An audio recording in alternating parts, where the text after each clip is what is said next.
Sekarang kita akan masuk ke dalam pembahasan yang pertama, yaitu tentang pekabaran Injil di Minahasa dari tahun 1563 sampai 1831. Pekabaran Injil Katolik Roma. Pekabaran Injil di Minahasa pada hakikatnya telah mulai pada tahun 1563 dan diadakan oleh misionaris-misionaris Spanyol. Pekabaran Injil dari 1563 sampai 1660 dilakukan oleh pekabar-pekabar Injil Katolik Roma.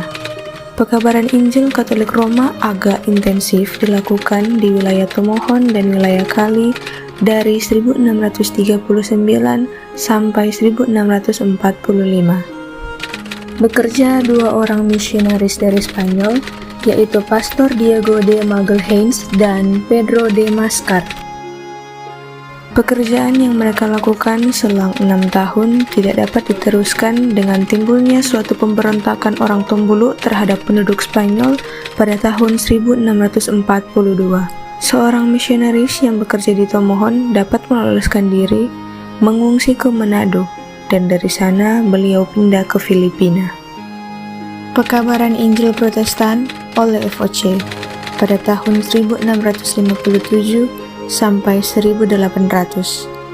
Sejak pergantian politik pada tahun 1657, maka pekabaran Injil Katolik Roma dapat dikatakan berhenti. FOC adalah suatu badan dagang Belanda yang menjalankan juga tugas politik dari negara Belanda, negara yang memusuhi orang Spanyol yang beragama Katolik Roma. Pendeta pertama Belanda yang mengunjungi Minahasa adalah D.S. Burun pada tahun 1662. Pendeta FOC yang menetap di Ternate sekali-kali mengunjungi Minahasa. Cara kunjungan pekabaran Injil tidak dapat dilakukan secara intensif. Pada akhir abad ke-18, terdapat di beberapa negeri di pantai orang-orang Kristen Protestan, yaitu di Manado, Amurang, Tanawangko, Kema, dan Likupang. Pada tahun 1800, di Tondano terdapat juga beberapa orang Kristen. Orang-orang Kristen yang terpencar ini dapat dikatakan orang-orang Kristen secara nama saja. Mereka tidak mendapatkan pelayanan gerejani seperti semestinya. Tidak terdapat juga seorang pendeta. Yang melayani hanya seorang guru Injil biasa. Situasi tahun 1800 sampai 1831. Minahasa mendapatkan kunjungan dari beberapa pendeta, yaitu Pendeta Joseph Kam dari Ambon, Maluku tahun 1817, Pendeta Delentin dari Semarang tahun 1819, dan Pendeta J. Chris Jung Michael dari Ternate tahun 1821. Dan ada juga dua orang pendeta utusan dari Netherlands Zendelingenootschap yang bekerja di Minahasa dengan gaji dari pemerintah. Pendeta Kam mengadakan kebaktian gereja di rumah kediaman residen seorang pejabat tertinggi di Minahasa. Pada tahun 1821, tibalah dua orang pekabar Injil, seorang bernama Daniel Muller dan yang lain bernama Lammert Lammers. Tidak lama menjalankan tugasnya, Lammers yang bekerja di Kema meninggal pada tahun 1822, dan Daniel Muller yang ditempatkan di Manado sering mendapat rintangan sehingga beliau mengungsi ke Tanawangko. Muller mendapat rintangan dari residen, tapi beliau justru dipuji oleh Gubernur Jenderal Baron van der Capellon sebagai orang yang sekurang-kurangnya berusaha untuk memenuhi sedikit pun akan tujuan dari pekabaran Injilnya. Muller meninggal pada tahun 1826. Pada tahun berikutnya, tibalah G.J. Helendon, seorang pekabar Injil yang bekerja sebagai pendeta di Manado. Hellendoorn mengunjungi orang-orang Kristen di Manado, demikian juga di Tondano, dan lain-lain. Ia mempersiapkan pekerjaan untuk 2 orang pekabar Injil yang akan tiba pada tahun 1831. Selanjutnya, kita akan masuk dalam pembahasan tentang pekabaran Injil Nederlands Zendeling Genootschap.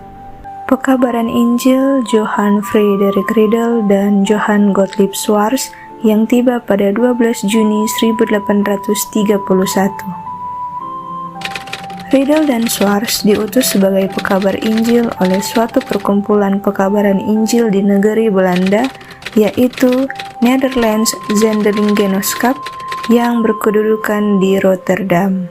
Di Manado, mereka mempelajari bahasa Minahasa selama 4 bulan. Riedel datang menetap di Tondano pada 14 Oktober 1831, dan untuk sementara keluarganya menginap di loji, yaitu sebuah rumah pemerintah. Riedel mendapati di Tondano sebuah gereja kecil dari kayu dan penganut agama Kristen yang telah dibaptis kira-kira ada 200 orang. Di Tondano juga terdapat sebuah sekolahan yang dipimpin oleh seorang guru yang tidak mampu. Riedel mengadakan perubahan pada sekolah ini dan memberikan pengarahan pada guru tersebut. Dalam hidup sehari-hari, orang Tondano telah mulai meninggalkan kebiasaan yang lama. Mereka mulai berpakaian yang wajar, meninggalkan walian-walian atau pemuka agama asli. Mereka mulai mengubur orang mati secara Kristen, dan mereka mulai mengadakan pernikahan dengan cara Kristen. Riedel menerima orang-orang muda di rumah dan memberikan suatu pendidikan tertentu. Kemudian, dipilih orang yang akan membantu pekerjaan pekabaran Injil. Silvanus Item mula-mula adalah seorang guru, dan pada tahun 1857 ia diangkat menjadi pembantu pekabar Injil atau Hulpzendeling, dan yang lain diangkat menjadi guru di wilayah pekabaran Injil. Sistem ini disebut dengan nama sistem murid atau muridstelsel.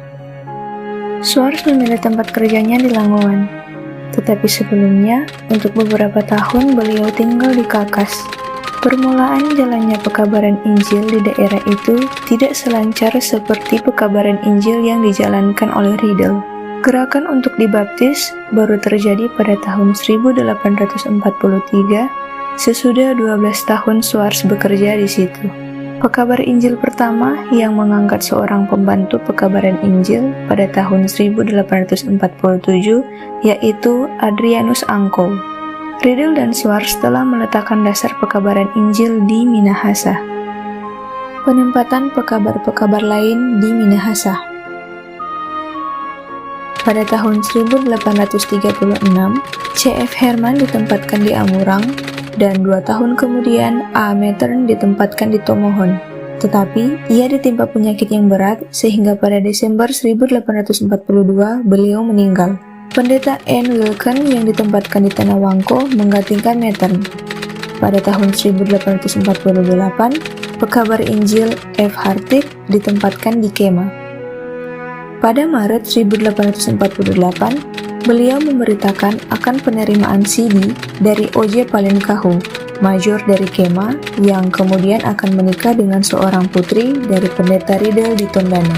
Pada tahun 1857, 10.000 orang dibaptis pada waktu itu. Pada tahun 1848, di Tanah Wangko ditempatkan R. Besser, dan setelah beliau dipindahkan, tibalah N. Groveland yang memindahkan sekolah gurunya dari Sonder di Tanah Wangko. Ditempatkan di Sonder seorang pekabar Injil, J.A.T. Swartz, pada tahun 1861 yang merupakan putra dari pendeta pertama di Langowan. Swartz terkenal dengan penelitian bahasa Tontemboan dialek Sonder yang menghasilkan kamus besar Tontemboan Belanda, teks-teks, dan catatan-catatan linguistis dan antropologis. Ratahan pada tahun 1863 mendapat seorang pekabar Injil, J.N. Wiersman, dan Talawaan dengan pekabar Injil yang ditempatkan pada Maret 1864, yaitu M. van der Waal. Dengan penempatan ini, maka praktis seluruh daerah Minahasa telah dijangkau pekabaran Injil. Pada waktu-waktu ini, Dapat dikatakan hampir seluruh daerah Minahasa telah dikristenkan. Cara bekerja dari pekabar-pekabar Injil yang pertama.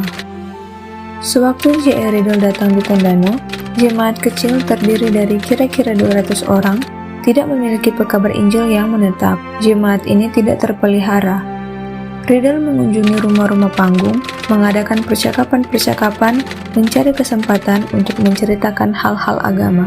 Pada kesempatan-kesempatan tertentu, seperti pada perayaan Pohon Terang ataupun pada hari Natal. Riddle dan istrinya menyuguhkan pendengar-pendengar dengan kue-kue. Kali pertama, mereka datang lagi untuk kue.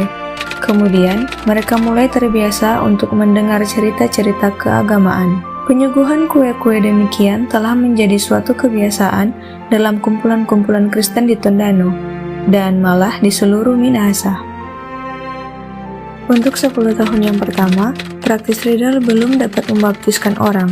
Ia mendapat hambatan dari Mayor Langowan, kepala pemerintah setempat.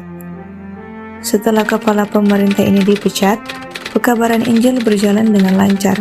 Swartz memilih mengabarkan Injil di wilayah yang jauh lebih luas, yaitu dengan ketidakadaan pekabar Injil, ia menarik wilayah Tonsea, yaitu Likupang dan Kema, ke wilayah kerjanya.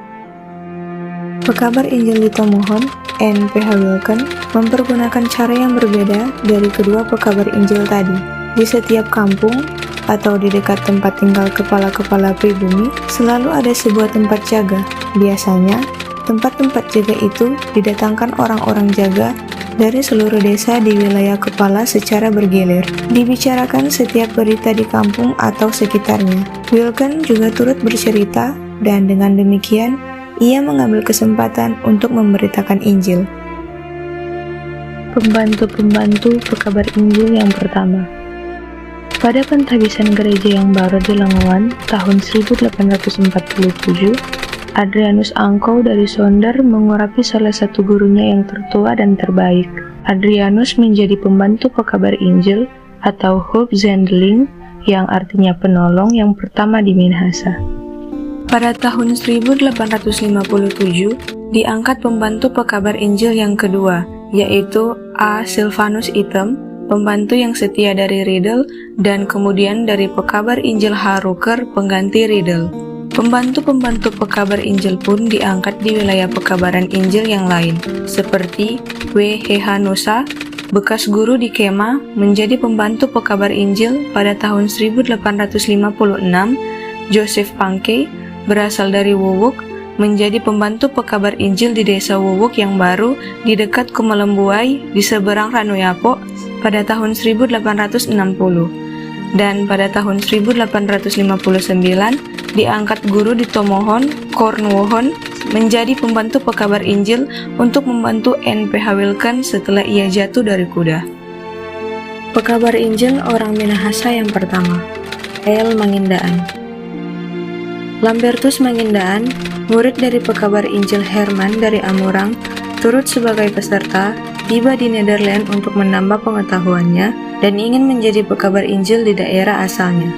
Mangindaan mencapai tingkat pendidikan guru, dan sesudahnya ia mengikuti pelajaran menjadi guru katekis yang dapat memberi peluang untuk diangkat sebagai pekabar Injil. Pada tahun 1858, ia berangkat ke Minahasa, lalu ditempatkan di Tikala di dekat Manado, di bawah pengawasan pendeta Lineman. Sewaktu Mangindaan di Tikala, ia meminta untuk mengurapinya dan untuk menaikkan gajinya, dan pada tahun 1861, hal itu tidak dikabulkan. Maka, ia meninggalkan jabatannya dan menerima pekerjaan guru bantu pada sebuah sekolah pemerintah, yaitu Hofden School, yang artinya sekolah raja, yang ada di Tondano. Sekolah ini merupakan sekolah yang setingkat dengan sekolah lanjutan pertama untuk mendidik pegawai pamong praja. Pada tahun 1859, pekabar Injil S. Olvers di Kumelembuai mengirim ke Nederland Joseph Rasu untuk mendidiknya sebagai seorang pembantu pekabar Injil dan mendesak NZG untuk membiayai. Namun hal ini tidak disenangi. Mereka menyarankan Olvers untuk mendidik sendiri di Utrecht Zendingsvereniging. Namun, pada tahun 1864, ia dikirim kembali ke Indonesia. Akan tetapi, ia meninggal di kapal. pendirian Sekolah Guru NZG di Sonder Tanawangko, dan Sekolah Pendidikan Pembantu Pekabar Injil. Sejak tahun 1831, mulai dibuka sekolah-sekolah desa yang pada umumnya berkelas 3, 4, dan 5. Mula-mula, guru diambil dari murid-murid yang dididik di dalam keluarga pekabar Injil. Anak-anak yang pandai pada umumnya diangkat menjadi pembantu pekabar Injil. Pada tahun 1853, di Sonder ada sebuah sekolah guru zending dengan pimpinan Anne Graafland. Pelajaran yang diberikan berupa membaca, menulis, berhitung, menyanyi, sejarah Alkitab, bahasa Melayu, ilmu bumi, ilmu tanah, ilmu tumbuh-tumbuhan, ilmu hewan, dan kerajinan tangan. Graafland mengatakan, hal ini adalah satu kebutuhan yang paling penting untuk meluaskan pandangan seseorang untuk suatu pengertian sebenarnya dari kedudukan yang kita tempati, pendeknya, untuk standar peradaban pribadi. Pada tahun 1867, di Tomohon didirikan Sekolah Pendidikan Pembantu Pekabar-Pekabar Injil atau Quake School for Hulpzendelingen. Pada tahun 1871, sekolah itu hanya menghasilkan 10 orang dan ditutup pada tahun 1879. Namun, pada tahun 1886 dibuka kembali oleh gereja Protestan. Tamatan-tamatan sekolah Stouffville atau School Tot Opleiding van Indisland Redare lama-kelamaan memenuhi 64 kedudukan guru-guru Injil pada tahun 1891, yang waktu itu telah disebut Inlands Rerar atau guru pribumi. Tamatan-tamatan sekolah guru menjadi guru di sekolah-sekolah rakyat asuhan NZG dan dibayar dengan gaji semini mungkin. Sedangkan tamatan-tamatan sekolah pendidikan guru-guru Injil diberikan gaji oleh negara yang jauh lebih besar. Pemakaian bahasa pada pekabaran Injil. Pada zaman FOC, kebanyakan dari pendeta mempergunakan bahasa Melayu. Riedel dan Swartz menggunakan bahasa Melayu. Keduanya pun memang telah mempelajari bahasa daerah. Riedel bahasa Tondano dan Swartz bahasa Tontembuan. Bukan saja mempelajari untuk memakainya dalam pergaulan, akan tetapi mereka memakainya sebagai bahasa kebaktian di gereja. Swartz melayani wilayah yang memakai dua bahasa yang berlainan, yaitu bahasa Tondano dialek Kakas dan bahasa Tontembuan. Sebelumnya, kedua pekabar Injil itu telah belajar bahasa Tombulu dari pendeta G.J. Hellendoorn di Manado. Hellendoorn telah menerjemahkan dan menulis buku-buku sekolah dalam bahasa daerah. C.F. Herman di Amurang mempelajari Tontembuan, dalam hal ini dialek Pembasian. Ia menerjemahkan kitab Matius dalam bahasa ini pada tahun 1852. Beliau mengemukakan bahwa pengenalan bahasa daerah untuk seorang pekabar Injil adalah suatu hal yang sangat diperlukan. C.A.T. Swartz, pendeta di Sonder sejak tahun 1860 sampai 1903, pada mulanya memakai bahasa Melayu di gereja. Akan tetapi, atas desakan ibunya yang seorang Indo, ia beralih ke penggunaan bahasa Tontembuan dari mimbar. Pekabar-pekabar Injil pada mulanya memakai bahasa Melayu di samping bahasa daerah. Akan tetapi, sesudah penyerahan daerah pekabaran Injil di Minahasa kepada Gereja Protestan Hindia Belanda, maka bahasa Melayu dianggap sebagai bahasa gereja yang diakui. Pada tahun 1847, Riedel biasanya mengadakan khotbah di mimbar dalam bahasa Melayu. Akan tetapi, bagian-bagian yang penting diucapkannya dalam bahasa Tondano. Kunjungan Inspektur Pekabaran Injil dari NZG DSLJ van Rijn. Pada tahun 1844, di Nederland diusulkan untuk mengutus seseorang untuk mengadakan perjalanan inspeksi di wilayah-wilayah pekabaran Injil dari NZG di Indonesia. Van Rijn berada di Minahasa dari tanggal 10 Maret 1847 sampai tanggal 25 April 1847. Pada tanggal 22 Maret 1847 diadakan konferensi oleh pekabar-pekabar Injil yang ada di Minahasa waktu itu, yaitu Riedel dari Tondano, Swartz dari Langowan, Herman dari Amurang, Wilken dari Tomohon, dan Lineman dari Manado. Konferensi ini diadakan di rumah kediaman Swartz. Konferensi ini dipimpin oleh Inspektur NZG L. Van Rijn. Van Rijn menyebutkan pertemuan ketujuh pekabar Injil ini sebagai sinode pertama dari Gereja Kristen Sulawesi. Dalam rapat ini antara lain dibicarakan keputusan Presiden mengenai pelajaran agama di sekolah-sekolah Zending, perlunya perayaan hari Minggu secara Kristen yang diakui dan dilindungi pemerintah, hasrat untuk menghapus uang-uang materai dan beberapa ketentuan yang menghambat pada perkawinan orang Minahasa, penggunaan bahasa Melayu atau bahasa daerah Minahasa yang lebih baik dipergunakan untuk pelajaran agama untuk orang pribumi, atau adakah kebutuhan pembukaan sebuah sekolah guru untuk guru-guru pribumi, kemudian penyebaran agama Kristen oleh pribumi sendiri yang terlatih, dan lain sebagainya. Selanjutnya kita akan membahas tentang masa Gereja Protestan Hindia Belanda atau Indische Kerk dari tahun 1875 sampai 1934. Pertama-tama kita akan membahas tentang penyerahan Minahasa sebagai daerah pekabaran oleh Nederland Zendeling Genootschap kepada Gereja Protestan Hindia Belanda. Untuk pembiayaan Minahasa sebagai daerah pekabaran Injil, dibutuhkan uang sekitar 32.000 Nederlands Gulden sampai 40.000 Nederlands Gulden setahun. Akhirnya, dipikirkan untuk menyerahkannya kepada gereja negara, yaitu Gereja Protestan di Hindia Belanda waktu itu. Pada 1875, NZG mendesak HJT Nelu di Almadidi dan H. Rucker di Tondano yang telah berdinas lama untuk melapor pada Gereja Protestan atau Indische Kerk, kemudian diikuti oleh M. Brouwer. Ketiganya diangkat pada tahun 1875. Pada 1876, diputuskan untuk menyerahkan seluruh pos-pos pekabaran Injil kecuali sekolah-sekolah. Hal ini dilakukan berangsur-angsur sehingga nanti pada 1882 penyerahan ini telah menjadi suatu kenyataan.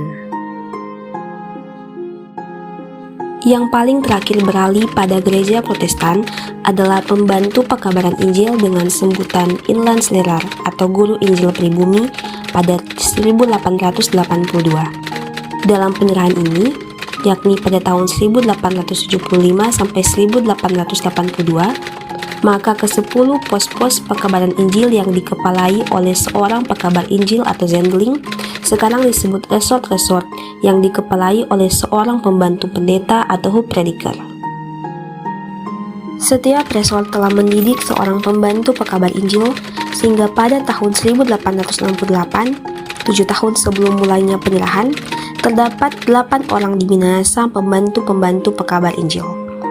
Mereka merupakan orang-orang Minahasa yang pertama telah turut mengabarkan Injil dan menyebarkan agama Kristen Protestan di resort-resort masing-masing, sehingga sewaktu NZG menyerahkan wilayah pekabaran Injil Minahasa kepada Gereja Protestan, seluruh Minahasa telah praktis masuk Kristen. Berikutnya, pendirian sebuah gedung gereja yang terbesar di Minahasa. Sewaktu pekabar Injil Riddle sudah 6 tahun di Tondano, ia melihat ternyata gedung gerejanya tidak dapat menampung lagi jemaat yang ada. Dengan bantuan pemerintah, maka didirikan sebuah gereja baru yang dapat menampung sekitar 600 orang. Gempa bumi yang hebat pada Februari 1845 membuat gedung gereja rusak dan harus dibangun kembali. Akhirnya, dibuatlah bangsal gereja darurat dan pembangunan gedung gereja diputuskan pada 1867. Pada waktu ini juga, sudah ada perintah bahwa pembangunan gedung gereja tidak lagi dilakukan atas perintah dari kepala-kepala distrik, akan tetapi harus dilakukan oleh jemaat sendiri. Atas inisiatif dari Nyonya Helena Sulpit Walelangi, yang merupakan janda dari Mayor Sulpit di Tondano, didirikan suatu kumpulan wanita pada tahun 1870 dengan maksud untuk membantu pembangunan gereja, antara lain dengan mengumpulkan dana dan lain sebagainya. Hal ini tentu saja memberi semangat yang baru bagi para kaum lelaki. Pembangunan dimulai pada tahun 1875 lalu ditahbiskan pada 2 November 1884 setelah menunggu kira-kira 20 tahun lamanya.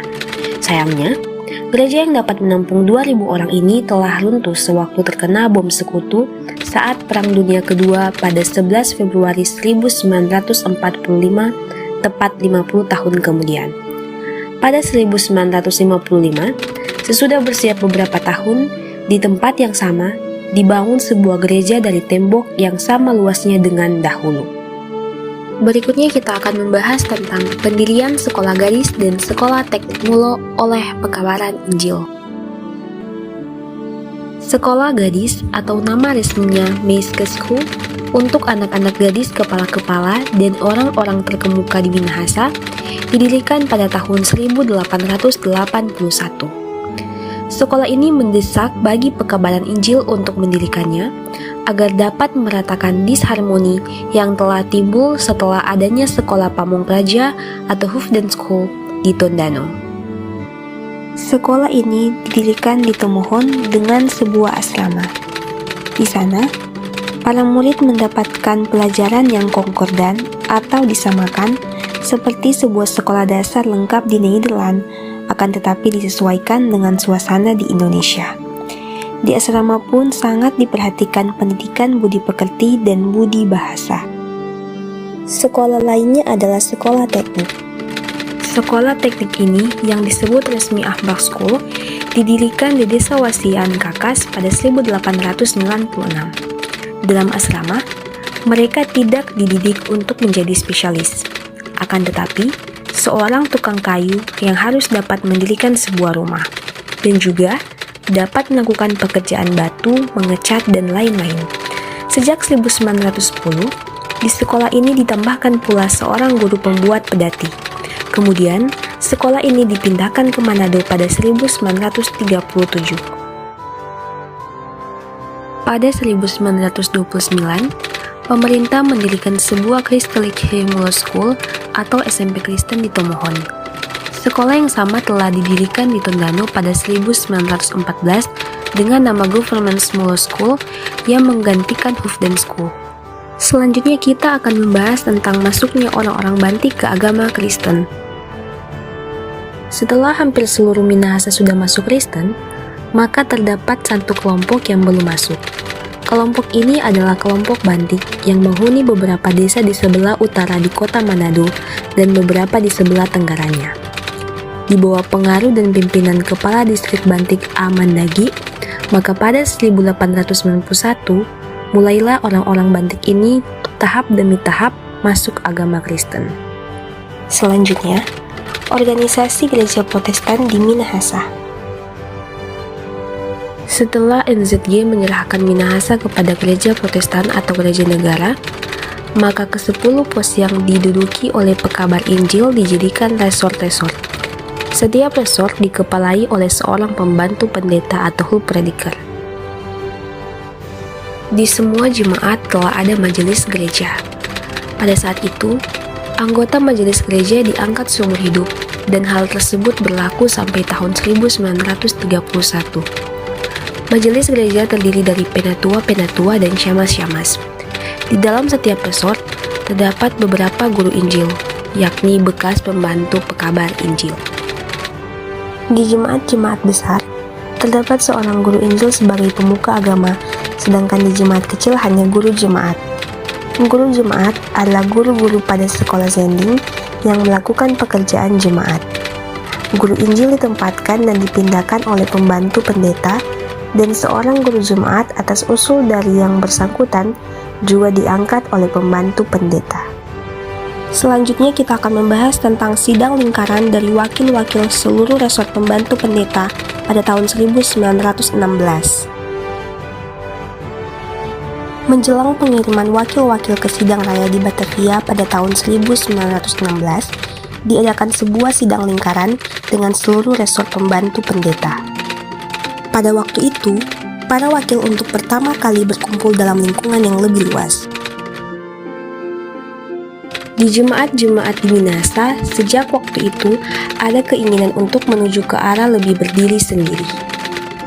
Hal ini barangkali berhubungan dengan dibentuknya Dewan Minahasa pada tahun 1919, di mana waktu itu kepada orang Minahasa diberikan kebebasan berbicara di bidang politik. Pada waktu itu, persengketaan antara gereja dan orang-orang NZG di Minahasa mulai timbul. Pertentangan yang nyata ialah antara guru-guru yang bekerja pada NZG dengan guru-guru Injil yang diberi gaji oleh negara atau gereja Protestan, yang mana guru-guru NZG mendapat gaji jauh lebih rendah daripada guru-guru Injil, kendati keduanya mendapat pendidikan yang sama. Guru-guru NZG dipimpin oleh J.U. Mangwal yang merupakan guru bantu sekolah guru Zending Tomohon.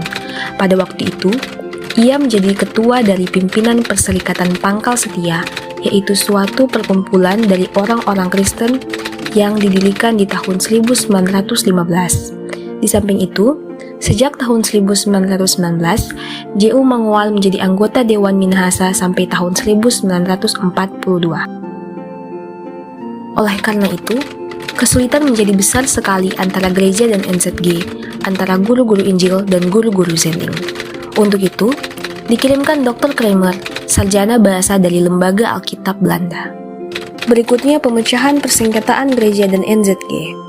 Laporan Dr. Kramer menimbulkan kegemparan dalam pimpinan gereja Protestan, sehingga gereja ini mendesak untuk mengadakan konferensi dari semua pendeta ketua dengan pengurus gereja Protestan pada tahun 1927. Untuk mempertahankan kesatuan gereja dan bagian-bagiannya, maka harus diberikan sebanyak mungkin otonomi. Untuk Minahasa, maka diangkatlah seorang pejabat baru, yaitu seorang pendeta ketua yang tinggal di Tomohon, di samping pendeta yang ada di Manado. Sebuah panitia dibentuk untuk mengolah persetujuan permulaan yang diperoleh di bawah pimpinan Dr. Kramer, antara gereja dan NZG, antara guru-guru Injil dan guru-guru Zending. Langkah pertama adalah diterapkannya suatu peraturan pada majelis-majelis gereja. Pada sidang raya di Batavia di tahun 1933, ditetapkan beberapa hal penting bagi perkembangan kekristenan di tanah Minahasa. Antara lain, di Minahasa akan didirikan gereja yang berdiri sendiri, sekolah-sekolah Zending akan diserahkan kepada gereja Protestan atau Indische Kerk, dan para guru-guru pemuka jemaat akan diberikan hak sama seperti guru-guru Injil untuk melayani baptisan dan perjamuan kudus sesudah berdinas 10 tahun. Sekarang kita akan membahas tentang masa gereja Masehi Injili di Minahasa atau GEMIN. Yang pertama tentang berdirinya gereja Masehi Injili di Minahasa.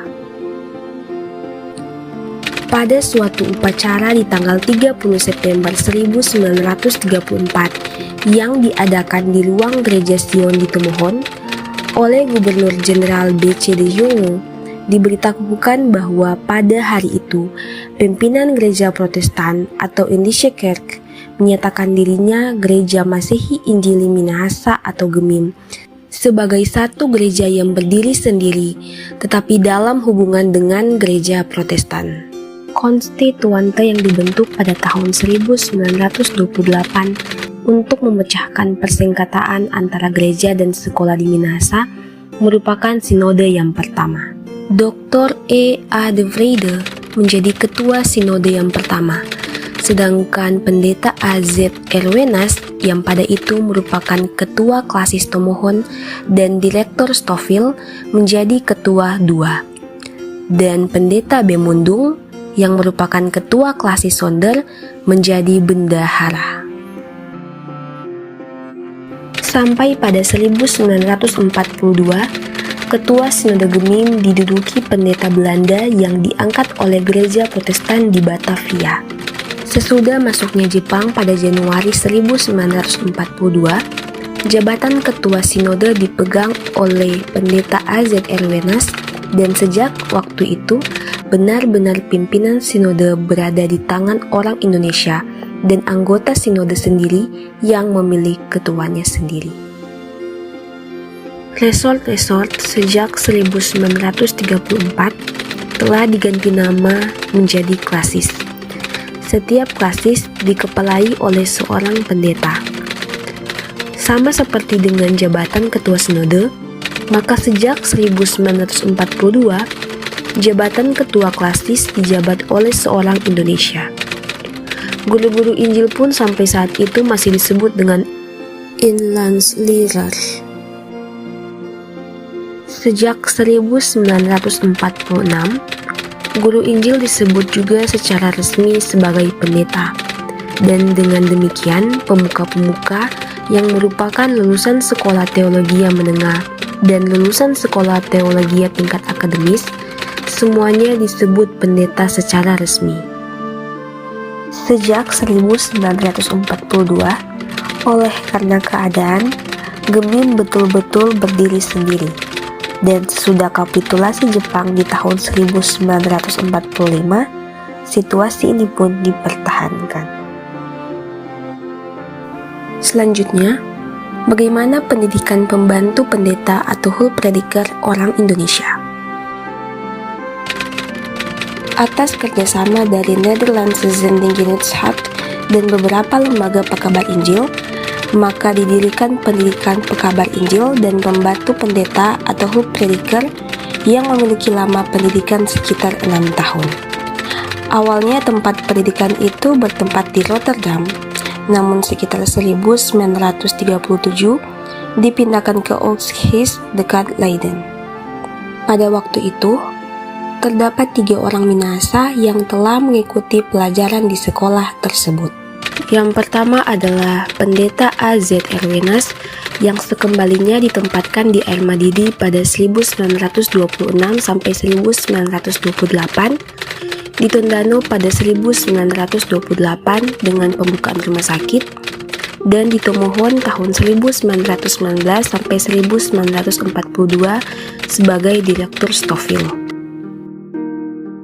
Kedua, Pendeta B. Mundung yang ditempatkan sebagai pembantu pendeta di Sonder pada 1929, di Kumelembuai tahun 1914 sampai 1940, dan untuk tahun terakhir merangkap juga di Amurang dan Air Madidi di 1941 sampai 1942. Dan yang terakhir yakni Pendeta F.W. Lumanau yang tidak langsung ditempatkan di Minahasa tetapi di Luwuk pada 1941 sampai 1942. Pada 1934 didirikan di Bogor Sekolah Teologi Tinggi atau Hochschule Theologische School untuk memberikan kesempatan kepada orang-orang Indonesia yang berpendidikan barat atau Mulo untuk mengikuti studi teologi yang lebih luas. Pendidikan ini akan mendidik mereka yang bertanggung jawab dan dapat memimpin gereja-gereja yang akan berdiri sendiri.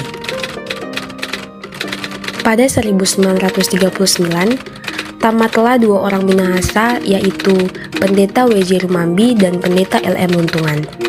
Setelah bekerja sebagai calon pendeta, maka pada tahun berikutnya, Rumambi ditempatkan sebagai ketua klasis di Kumelembuai dan Luntungan dipekerjakan di kantor Sinode Gemim di Tomohon. Dengan demikian, pada saatnya Jepang mendarat di Minahasa, di Gemim telah ada 5 orang pendeta Minahasa yang berpendidikan akademis. Selanjutnya, kita akan membahas tentang gereja-gereja lain yang menjalankan misi pekabaran Injil di tanah Minahasa. Yang pertama adalah Gereja Katolik Roma yang berkembang di Minahasa sejak tahun 1868 sesudah terhenti selama lebih 2 abad lamanya. Kembalinya misi ini dimulai sejak kedatangan Pater Johannes de Vries S.Y. yang merupakan Imam Serikat Yesus atau Ordo Yesuit. Kedatangan Pater Johannes de Vries merupakan upaya dari seorang bapak bernama Daniel Mandagi yang tinggal di Langoan dan ingin memperbandingkan anaknya, namun tidak ada misionaris di sana. Daniel Mandagi menyurati uskup yang ada di Batavia agar bisa mengirimkan pastor ke Langoan. Kemudian, diutuslah Pater Johannes de Vries S.Y. untuk memberikan pelayanan kepada umat di Minahasa.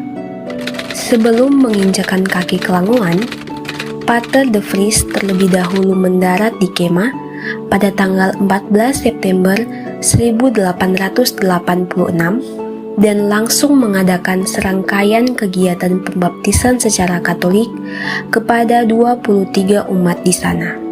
Setelah itu, ia pun melakukan perjalanan ke Langwan. Pada tanggal 19 September 1868 di Langwan, dilaksanakan pembaptisan anak Bapak Daniel Mandagi, yaitu Daniel Agustinus Mandagi, dan beberapa orang lainnya. Upacara itu kemudian menjadi tonggak sejarah kembalinya gereja Katolik di tanah Minahasa. Gereja berikutnya adalah Gereja Masehi Advent hari ke-7. Sejarah pekerjaan Tuhan dalam daerah Konferensi Minahasa atau DKM dimulai dengan seorang pemuda dari Minahasa Tenggara yang menerima pesan penginjilan Advent di Batavia. Pemuda itu adalah Samuel Rantung yang dibaptis di Batavia pada tanggal 29 Maret tahun 1911 oleh pendeta Ralph W. Munson. Catatan yang ada menunjukkan bahwa pekabaran Advent pertama kali disebarkan di Ratahan oleh Samuel Rantung di antara kerabat dekatnya. Gereja-gereja pertama yang diorganisir oleh pendeta Albert Munson antara lain GMAHK Jemaat Pionir di Indonesia Timur yang dibentuk pada 31 Desember 1921. Gereja ini yang kemudian menjadi perintis dari Konferensi Persatuan Indonesia Timur. Berikutnya adalah GMAHK Jemaat Pionir Paso yang dibentuk pada tanggal 18 Mei 1924. Kemudian GMAHK Jemaat Pionir Tondano yang dibentuk pada tanggal 24 Desember 1924. Berikutnya, GMAHK Jemaat Sentrum Kakas yang dibentuk pada tanggal 25 November 1926. Berikutnya, GMAHK Jemaat Pionir Watumea yang dibentuk pada tanggal 7 Maret 1926. Selanjutnya, GMAHK Jemaat Pionir Tandingan yang dibentuk pada tanggal 16 Februari 1928 dan GMAHK Jemaat Pionir Tincep yang dibentuk pada tanggal 2 Agustus 1928. Gereja berikutnya adalah Gereja Pantekosta di Indonesia. Misi penyebaran aliran kekristenan Pantekosta ini dimulai ketika orang-orang Minahasa di tanah rantau bertemu dan meyakini gerakan Pantekosta yang diperkenalkan oleh para misionaris keturunan Belanda yang bermigrasi ke Amerika. Gereja Pantekosta mulai bekerja di Minahasa pada tahun 1929 di Langwan dan kemudian di Lanomea Amurang dan Tompaso Baru. Dari sana, gereja tersebut berkembang di Minahasa Selatan. Dan dengan kedatangan penyebar agama Pantekosta pada tahun 1934, maka berkembanglah gereja ini ke daerah Minahasa lainnya. Berikutnya adalah KGPM atau Kerapatan Gereja Protestan Minahasa.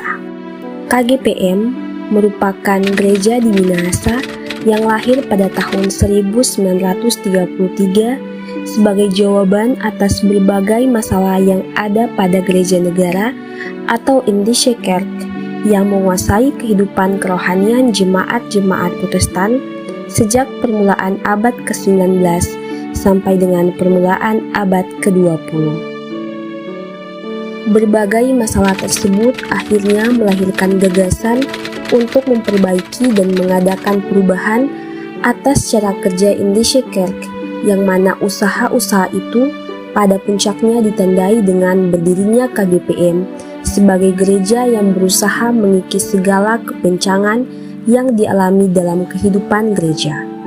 Dalam kurun waktu 3 tahun, jumlah sidang jemaat di KGPM mencapai 72 sidang.